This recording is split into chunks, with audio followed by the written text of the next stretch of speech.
In 1995, James Barrie, founder of the Message Company, started the International Conferences on Science and Consciousness. He brought together scientists, psychologists, authors, spiritual leaders, and visionaries in an effort to explore the nature of consciousness and bridge the gaps of these many disciplines. The Secret, a 2006 documentary, presented its audience with the spiritual secret to success, the so-called law of attraction. For various speakers from the conferences, it raised practical and spiritual questions about the Secret's message, which is, quote, "This is the secret to everything: joy, health, money, relationships, love, happiness, everything you've ever wanted." The claim is alluring, but life's realities are far more complex than just attracting and envisioning a different life. The popularity of the film The Secret is a phenomenon that requires our attention. At the core of its premise is the idea that we are all working within one universal law, the law of attraction. Of course, a clear intention is necessary to attain what we want in life, but what seems to be lacking in this film is the practicality of achieving it. The primary focus of The Secret seemed to be based on material wealth. Does that guarantee a fulfilling life? Or does wanting wealth, not attaining it, and comparing ourselves with people who have it create frustration and disappointment? Let's explore the real secret, which turns out to be not so secret after all. One of the problems about the way The Secret was presented, it was presented like it was a spiritual thing. And in fact, in a way, it was the really opposite to spirituality, because it was reinforcing the belief that if you just got, a better car or better house or better partner, you'd be happy, which is the materialistic belief system that we're sucked into, which is driving the world to extinction. And to me, the real spiritual principle is understanding it's not what you have that makes you happy, it's how you see things. And I know people who have very little in life but are very happy because of their attitude towards things. And I think that's a crucial point. And that's, in a sense, that's the secret which all the great spiritual traditions talk about, is realizing it's not what you have, it's how you are inside that's important. So what I would like to see is how do you apply those principles of intention, not so much to getting a new car, but how do you apply those principles of intention to your own inner awakening? Because that is what is going to really help the world, is more and more people waking up, breaking free from that materialistic paradigm. I grew up in a culture that's very materialistic. My family was not wealthy, and so when I started working, I really was excited about being able to buy things, and that was cool. And so, I bought this and that. And then as my career changed and I went to Bali, and I went to India, and I went to the Philippines, I stayed in the Philippines 2.5 months. I lived in a small village, taken in by people into their home, and I lived with a few pieces of underwear that I rewashed, with 1 or 2 items of clothing, and enough food to be satisfied with, and that was it. And after 2.5 months of living without a bunch of stuff, but heartfully with people, I was learning to do healing work. I was participating in the lives of people in the village and getting to know them. When I returned to my home in Seattle, it took me almost a year to be able to go in a department store. It was so overwhelming to see all the stuff that bombards our senses in our culture, and how little the material stuff meant. People are looking at movies like The Secret and saying, if I think something, I can draw it to myself. It's not quite as simple as simply looking at it and changing it if you want a new car, a new house. You have to really do more than just look at the object. You first have to change something on the inside. One of the first things I believe you have to change is your understanding of who you are and why you want what you want. Our desires can be both conscious and unconscious. The unconscious desires are just as strong as the things you admit to yourself. If you don't admit your unconscious desires, you can find yourself standing in them and saying, why have I lost this third job? Why is it that I'm in this relationship that isn't something that I want? Being honest enough with yourself to really dig for those unconscious needs and wants is important before you place another need or a want on the table to say, this is more of what I want in my life, versus the things that are really sabotaging the growth and process that you truly wanted to draw to yourself.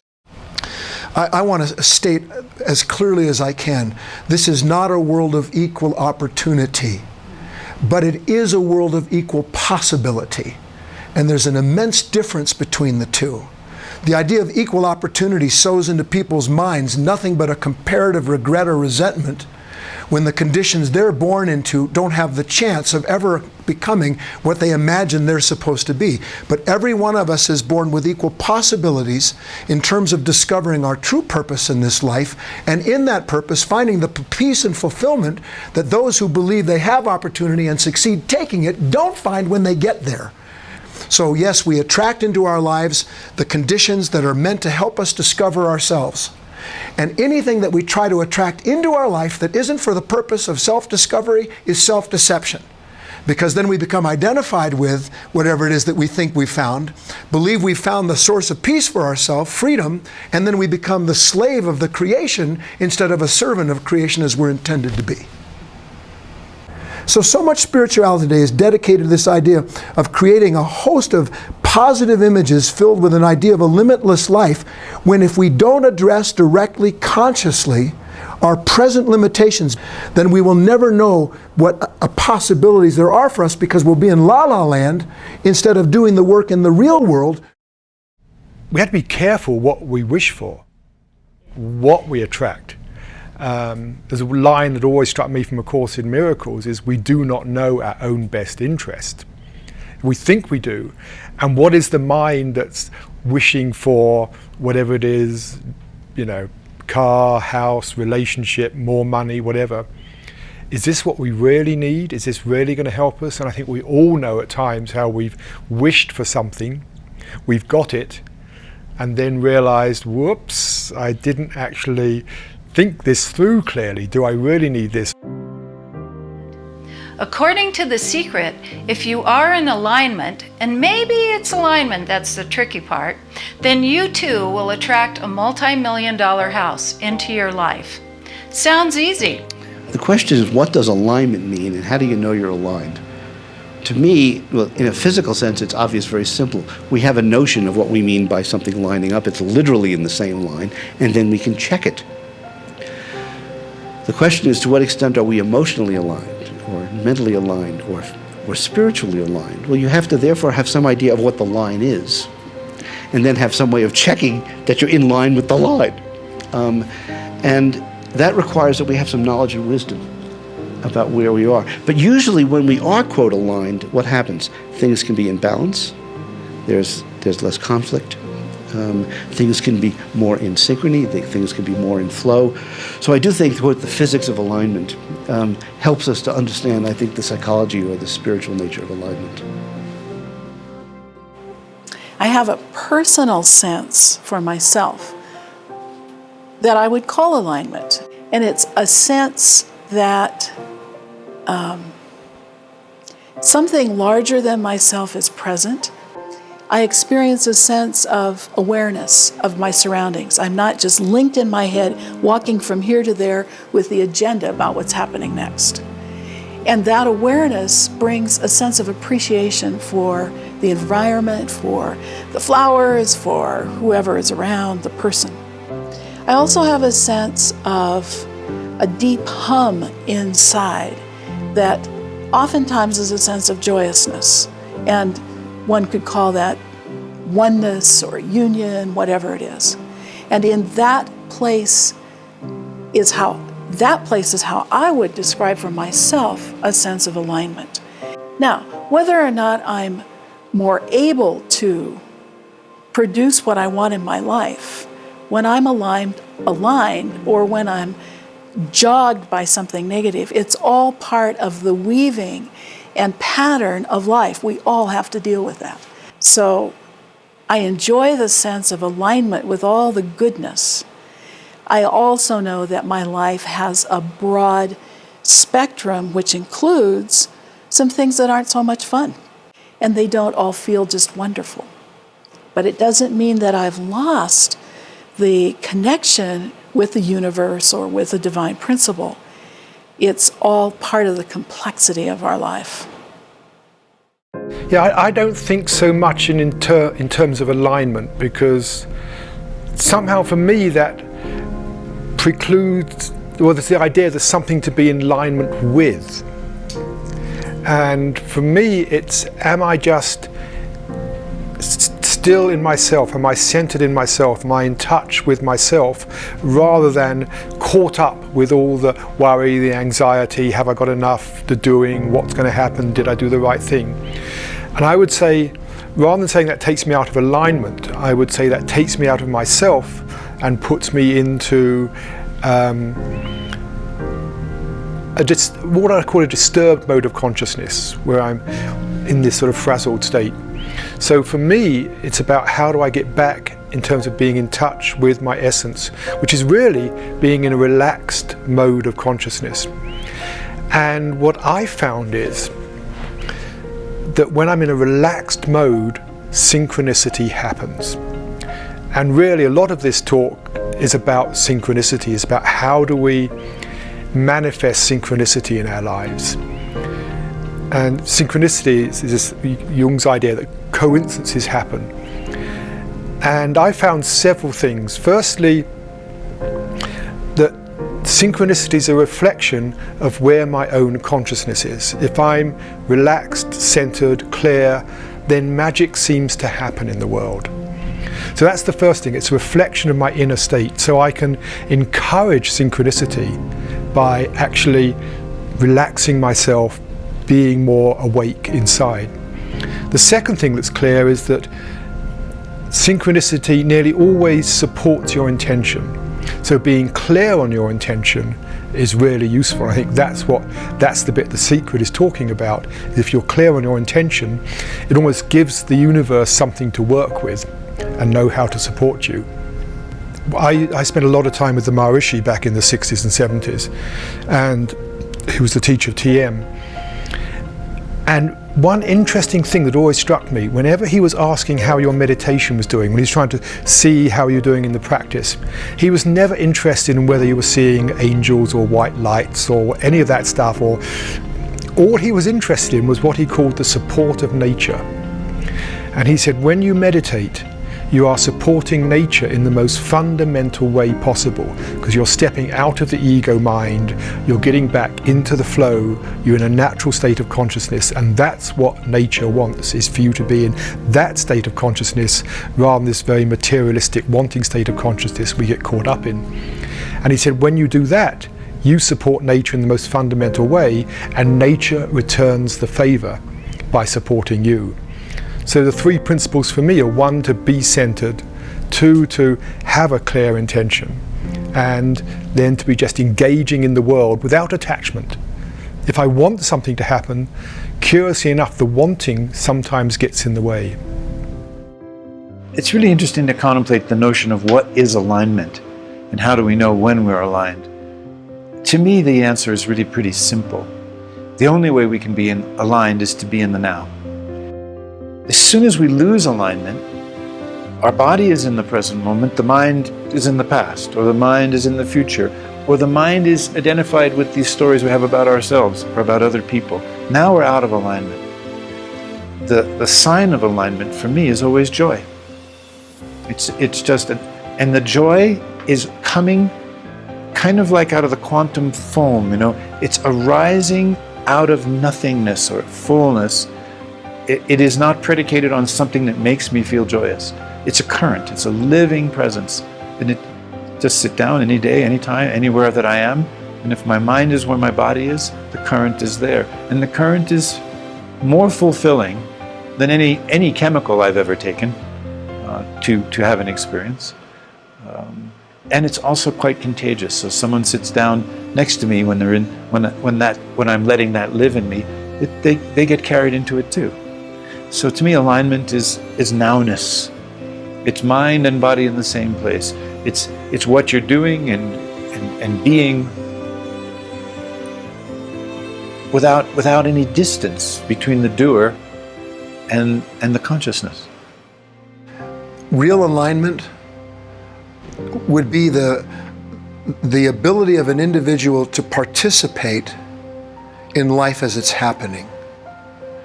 We have a mindset that starts falsely from a comparative basis. So that when we hear the word alignment, we think to ourselves as a positive outcome in the flow. And when we think of qualities like that, we attribute them to things that we want or hope to achieve. And real alignment can't have ambition in it. Because if it does, then I'm outside of the stream, I'm outside of real life, trying to somehow or other coerce it in order to accomplish what I believe would be a sense of alignment. The truth is, if a person's truly aligned in life, they are participating in an energy in which there is no sense of themselves at all of being in alignment.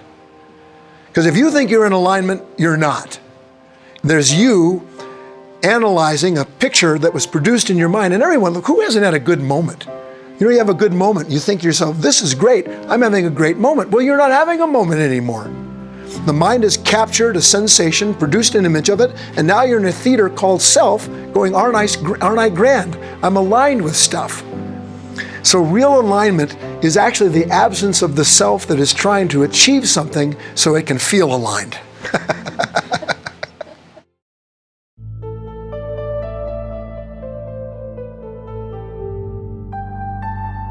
The question, does The Secret provide scientific evidence for the law of attraction? As a scientist, I would say absolutely not.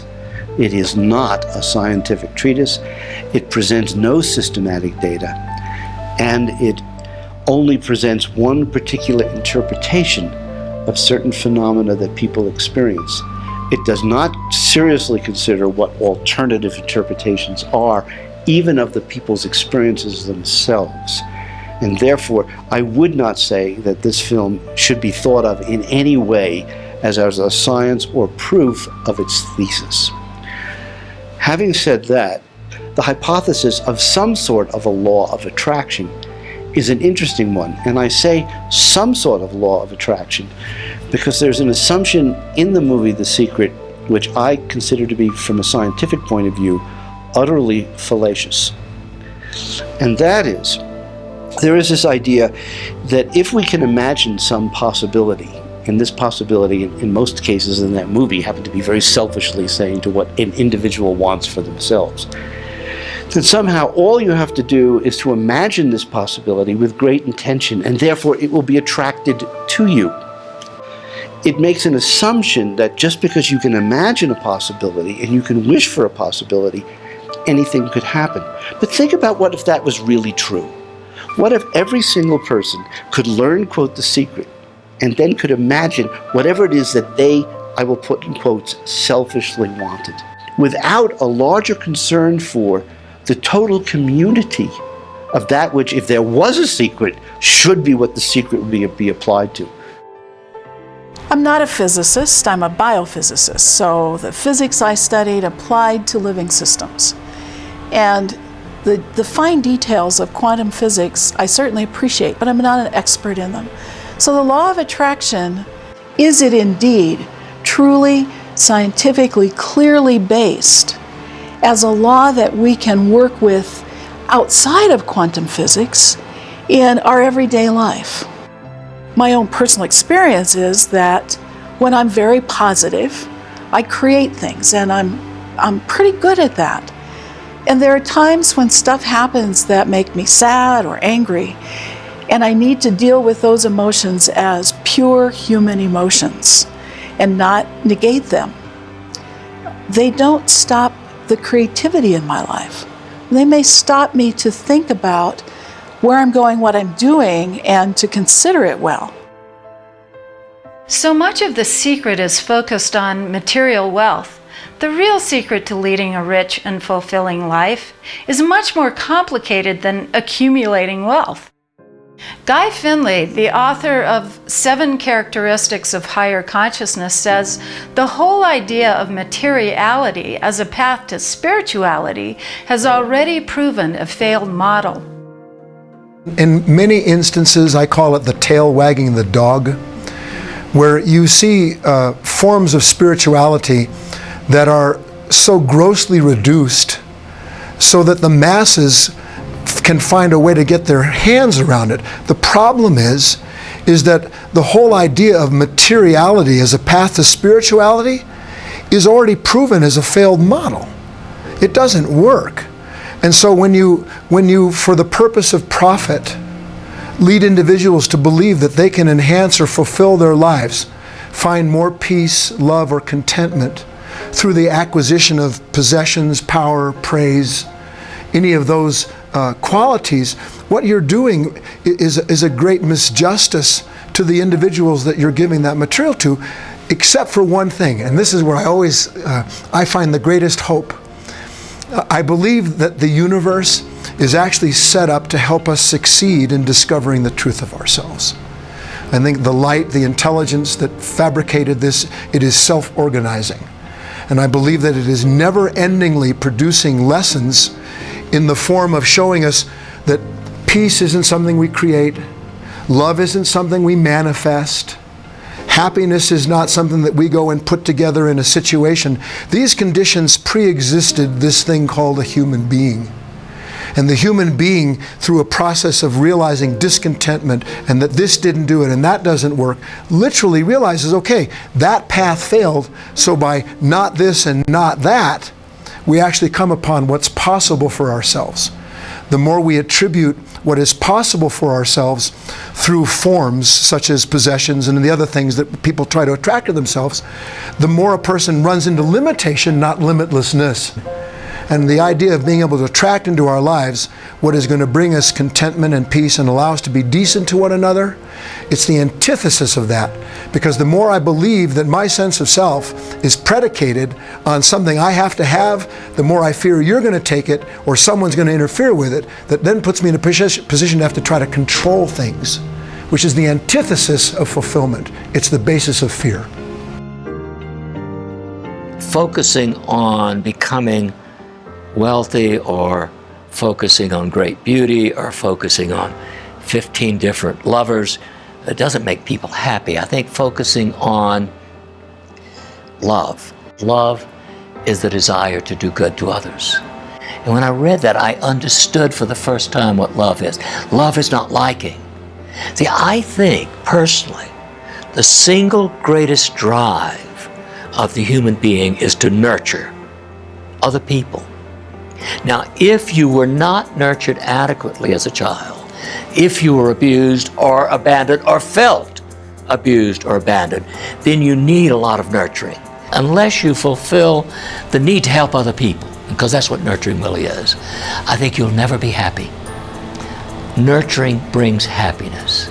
And however you do it, whether you do it in a business, and that's wonderful, but if you're doing it just to make the money and not to help people, I don't think it's nurturing, and I don't think it's love.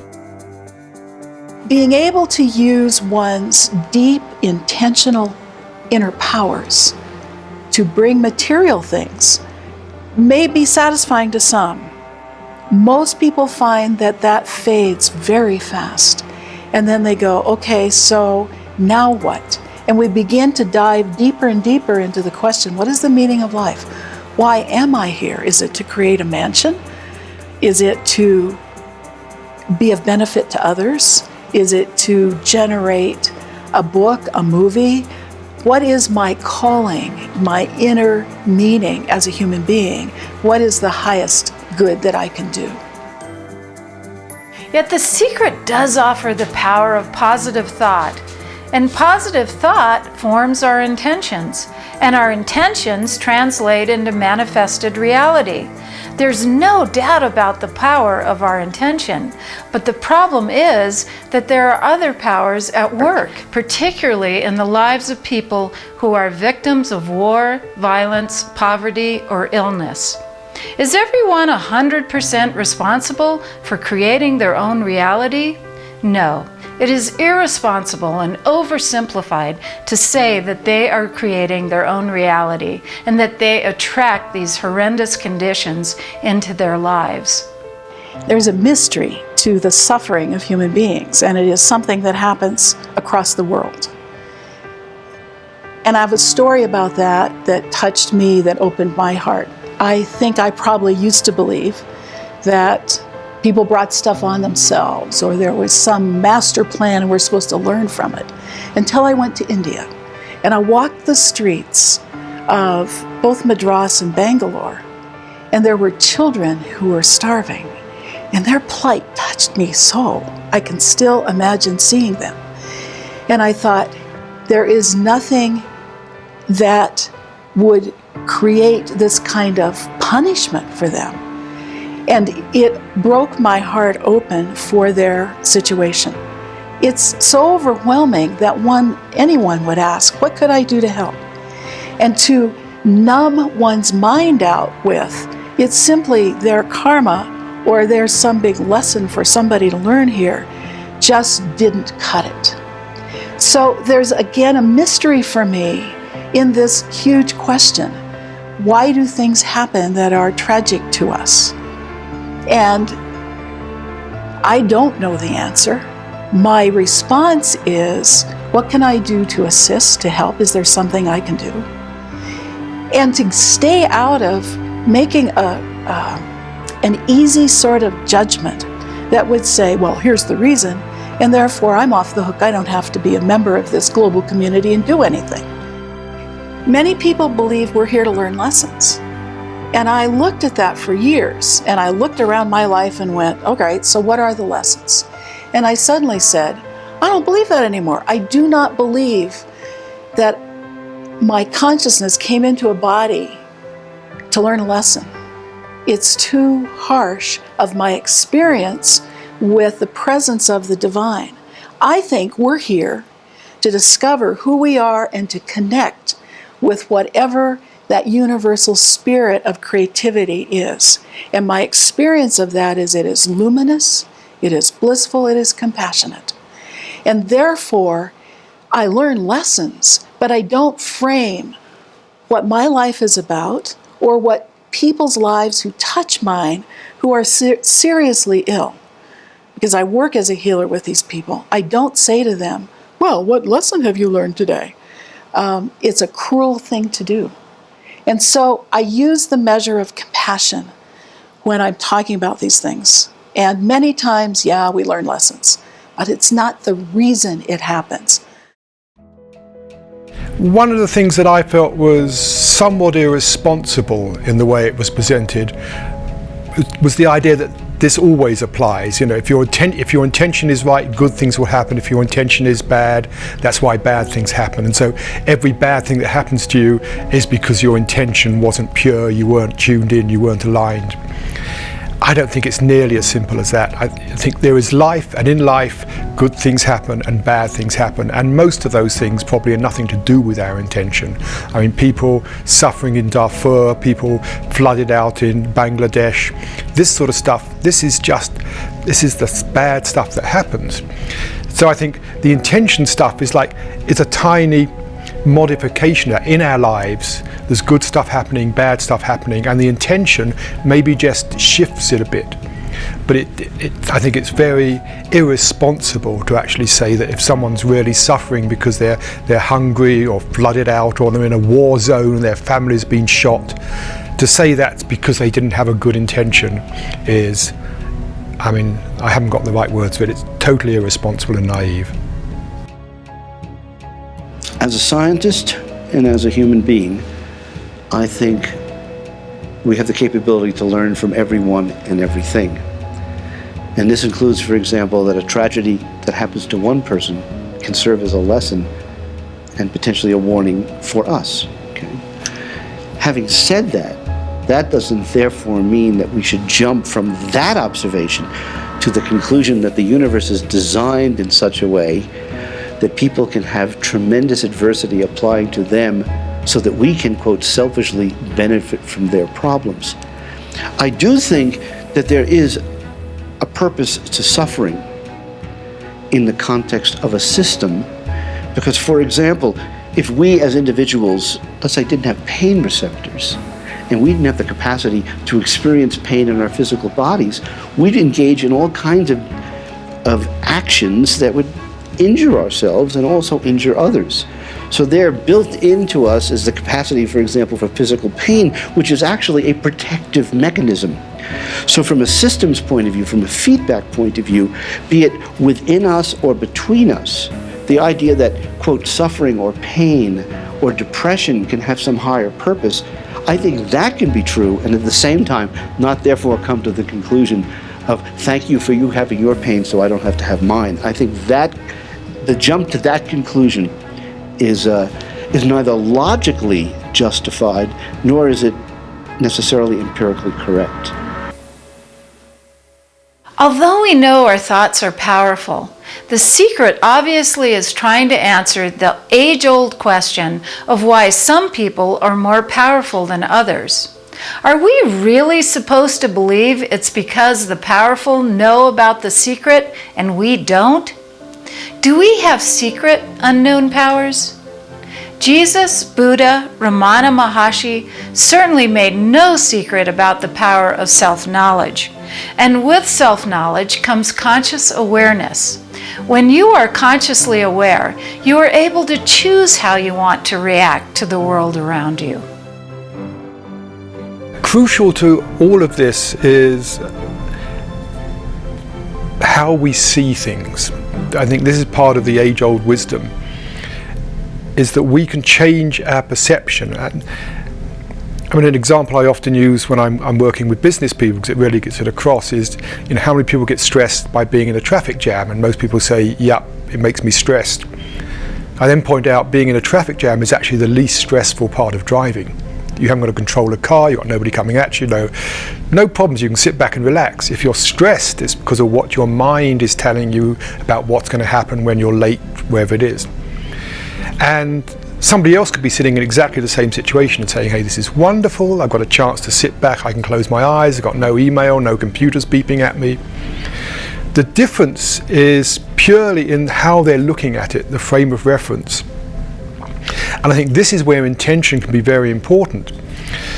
If you're looking at it through fear, which is often what we do in the world, you're going to have that negative response about things, and you're going to get yourself stressed and probably end up in a stress situation. If your intention is, how can I see this through the eyes of opportunity, through the eyes of love, whatever it is in a particular situation, then your whole response to that situation is going to change. You're going to feel different, you're going to be more relaxed, you're going to begin to see how to do things in a different way. So I think that's one way in which we can really hold a good intention. It's not so much an intention about what we want to happen out there in the world, but it's an intention about how we should be seeing things, and the intention to step out of that fear mode of seeing things into seeing things through the eyes of love, compassion. And that's an intention I think we can all hold all the time. In my teaching that I call the mandala of being, what's radical, but people don't often notice it, is at the center of the mandala is the present moment, the now. And me is not the center. Me is one of the places we go that isn't authentic, that isn't who we really are. It's a false sense of self built on identification with our thinking and identification with our bodies, identification with our emotions and our feelings. Most people like to think that me is the center of the universe, and then everything revolves around me. The shift in consciousness is that awareness itself is the center. Awareness is the beginning and the end. It's the starting point and the end point. And that awareness doesn't belong to something you can find that you can call me. And so once that shift takes place, where you're not oriented anymore toward your belief about yourself or the feelings that come from early life experiences that reside in your body memory, or from enculturation, religious enculturation, family enculturation, through the things that the society impresses on us through our educational process. And your starting point is now moment awareness and ineffable consciousness. That is the shift.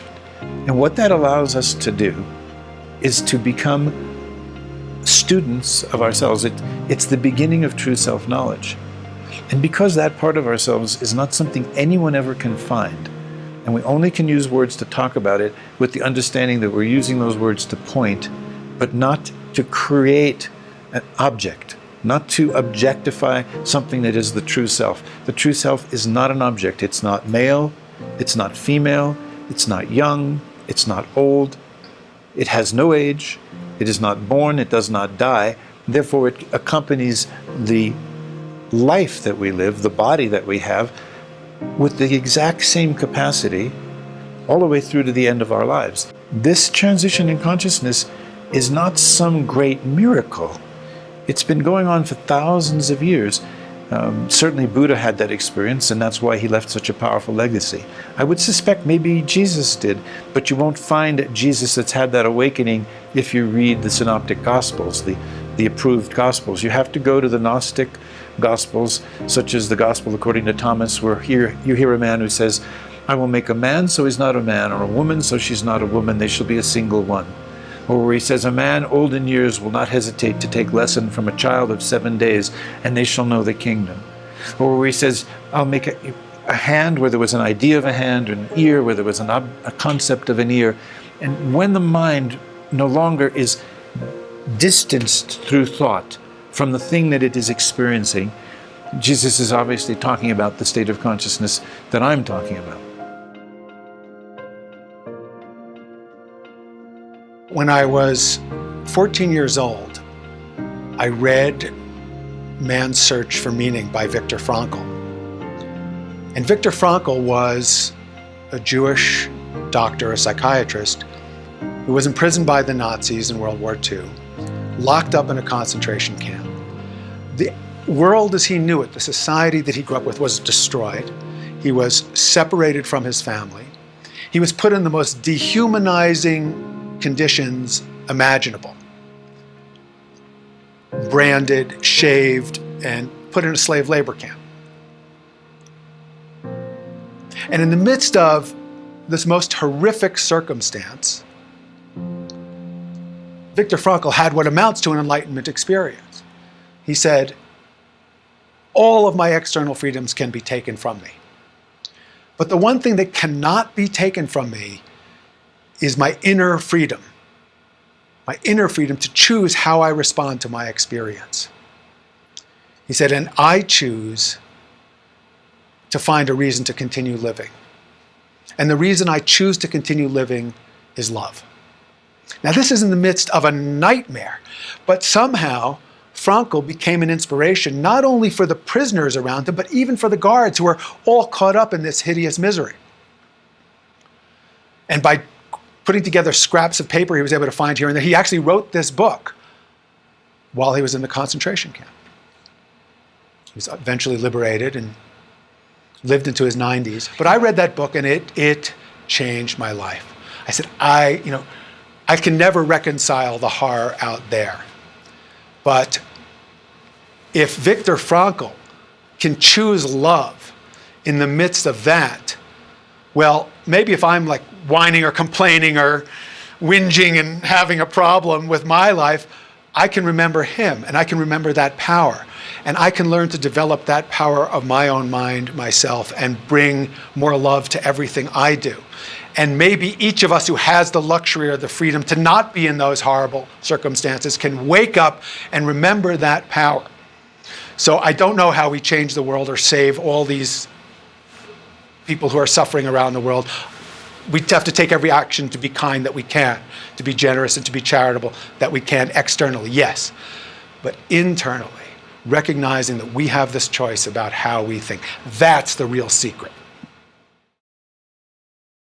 Peter Russell, author of The Consciousness Revolution, says the real secret, and it's only a secret because we keep on forgetting it, is that we always have a choice in how we see, experience, and interpret reality. We are not merely reactive mortals living in poverty. We are dynamic, aware, creative beings who can make conscious choices about how we live our lives. You know, the real spiritual work is to see through the ego and step out of the ego. And so that would be one of my real criticisms of it, that it was actually moving in the wrong direction. Actually reinforcing the ego, and that what the ego wants is important, rather than helping people see through that whole structure of thinking to get in touch with what's really going on much deeper inside at a much purer level. Ultimately, what we want is how we feel inside, that we all want to feel okay, really, whether we call it happiness, peace of mind, ease, whatever. None of us want to suffer. When you look at what all the great spiritual teachings say, they say our natural, essential state is one of ease and peace. We don't have to go anywhere to get anything. It isn't that getting a new car is going to make us happy. And this is what the Buddha saw very clearly, I think, which he deserves several Nobel Prizes for if he was around. It's so simple. What he saw was the natural state of mind, the undisturbed state of mind, is one of ease, peace. What we then do is we say, I'm missing something. Things aren't right. There's something missing in my life. I don't like the way things are. And when we do that, we create a sense of discontent. As he said, we begin to suffer. We create a feeling of suffering because we feel I haven't got something. And then we go out and get it, and we buy the new car, if that's what we think is making us not content.